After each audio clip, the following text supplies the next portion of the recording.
How you doing, everyone? Good evening. My name's Carpo, for those who don't know. And today I'd like to talk about the most important spiritual teacher of all time. Also, the most important truther of all time. And the only truther who can't be disputed. And if you do argue back, you won't get many results. This particular teacher pops up all over the place. It's within everything and everyone. Surprisingly pervasive within the animal and plant kingdom. This teacher is DMT, dimethyltryptamine. Now, DMT being a plant teacher, if you will, it's a compound. So it's not necessarily a plant teacher, although as an entheogen that is found all over within nature, it's difficult to separate it from chance, or rather, to create. Let me go back for a second. Dimethyltryptamine is found in the human body. It's the only endogenous psychedelic that's found in the human body. In fact, it's the only endogenous drug found in the human body. When we take morphine, it mimics our natural endorphins, which endorphin is short for endogenous morphine, meaning our bodies have its own morphine production to deal with pain. Morphine helps to fill that. When we take anxiolytics that help us with anxiety, like Valium, they're serotoninogenic, which they tend to affect our serotonin levels and create a different mood enhancement. All of the different drugs affect or mimic natural bodily functions or bodily chemicals.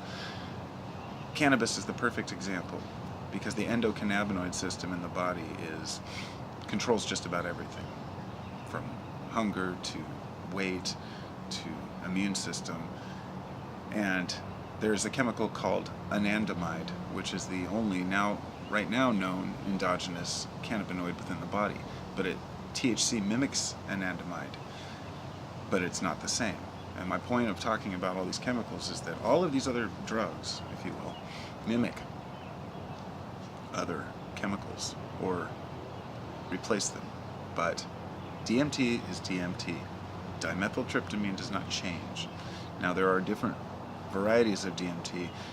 Now, I would have come on here and said psilocybin is the teacher, but most people know that psilocybin, if you're a psychonaut, you know that psilocybin is DMT.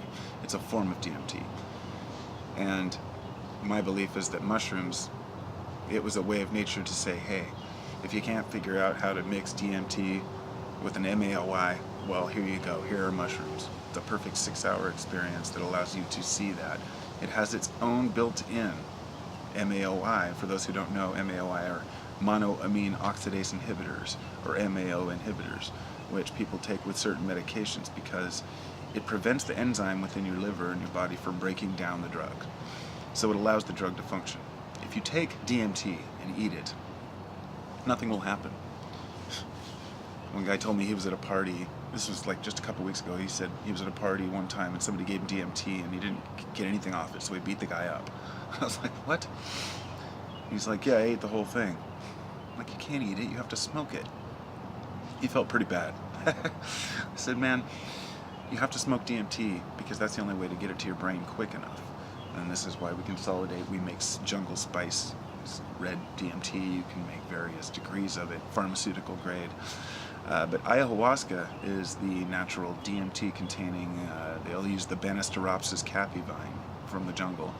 And when two different plants are mixed together, one's an MAOI and one has the DMT, this allows the body to ingest it and go through a full 12-hour trip, 8 to 12 hours, whatever it is, and truly experience, DMT in its full effects. It's very intense. I've never done it myself.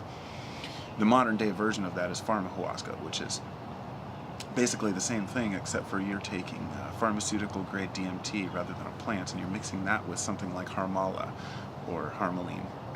which is an extract from, say, Syrian rue seeds. So I have, say, for example, I have some Syrian rue seeds. I could eat those, and then a half hour later eat the DMT, and it would be effective.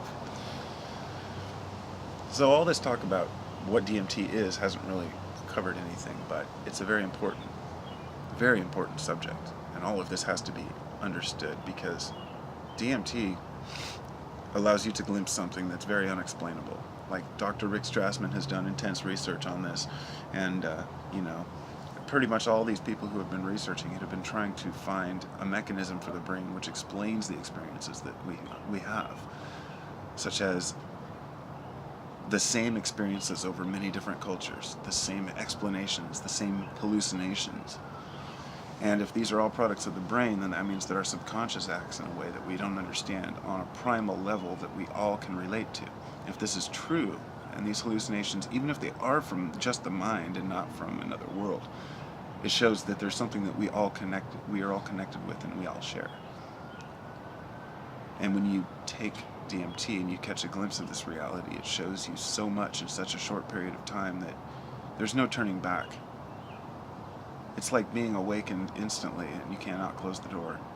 And that's why I think that DMT is the most important spiritual teacher ever. There are a lot of people online trying to, spread the truth and get people to believe this and that, get people to understand, why what they're saying is true or what they think is true.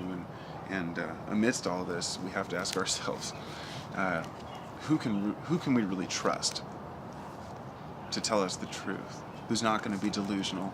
Who's not going to fool himself? And it's not a him or a her. It's an it. It's the entity of the mushroom, the entity of the DMT, the dimethyltryptamine. And the experience is unexplainable. But when you're in there, as people have explained it, it's almost like you're home. It's like going back to where your soul rooted from. And that experience can be so intense that it can change the rest of your life to where, for a positive note, it can give people a spiritual understanding. Every time I take psychedelics, I walk away with a major spiritual high for a very long time afterwards, which is why I need to take some, because it's been a while. Because my rational side can't compensate for the experience that happens when I consume this plant or this substance, DMT. And when I ask myself, how does this benefit mankind? All I can ask myself is, how could this not benefit mankind? If each person could take psilocybin, it would negate anything that a human says about truth, because we would see it. When you go to events like concerts, or not concerts, but more like, festivals, or like Burning Man, like that's why I go to the regional Burning Man so I can have that experience, psychedelic experience with a large group of people and bond in that way. And you walk away with a newfound understanding and respect. So those are my words on dimethyltryptamine. I think it's the most important teacher that we have, and the fact that it occurs not only in the human brain, which is still a mystery, we don't understand how it works or why, but it also occurs everywhere in the plant and animal kingdom. And since it occurs in plants and animals, it leads us to believe that it's not just a random chance chemical that just popped into existence. There's a word for it, but there are many like byproducts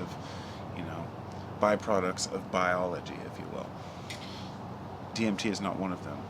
It's an enduring compound that has remained consistent through history, and mankind has been using to understand the world around him. And if you want to consider it the antenna, if you will, think of yourself as a conductor, and it's the metal. You drink this psychedelic, and it's like the compound that allows your body to act as a giant tuning fork, to vibrate within that frequency of truth. It's the only way I can put it. You're vibrating in the frequency of truth. And you can't endure that for very long, because it becomes, overwhelming at times. Oh, I still got some time here. It's really intense. Because you're in there, and you're seeing these things, but they're not really visions, they're not hallucinations. No one can prepare you or explain what it's like to have these experiences. And when you're in there, you're thinking, how can I ever go back to reality? But you do. And this is, once you come back, you realize you cannot live in that awareness, that state of awareness, okay? You cannot live forever in that psychedelic reality because you wouldn't be able to function. This is a very important point for me. I mean, I really want to rub this in for anybody who's made it this far in this video. You have to have the experience, but you have to come out of it, because real life is the life that we live now. So what it is you can think of the mushrooms as God, if you will. In a way, you're bonding with nature, you're communing with the all, the entirety of everything. And that feeling is so strong, it's so intense, you can't deny it. Anyone who's been there knows what I'm talking about.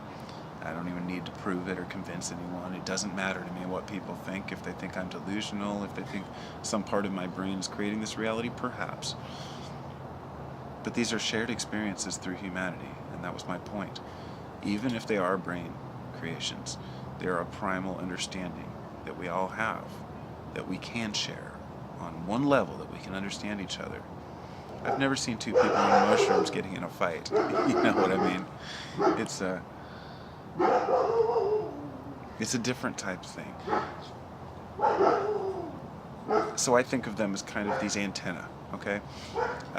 For the forest, peeking through and saying, here, eat me, experience the universe around you, see what this is all about. Have a taste.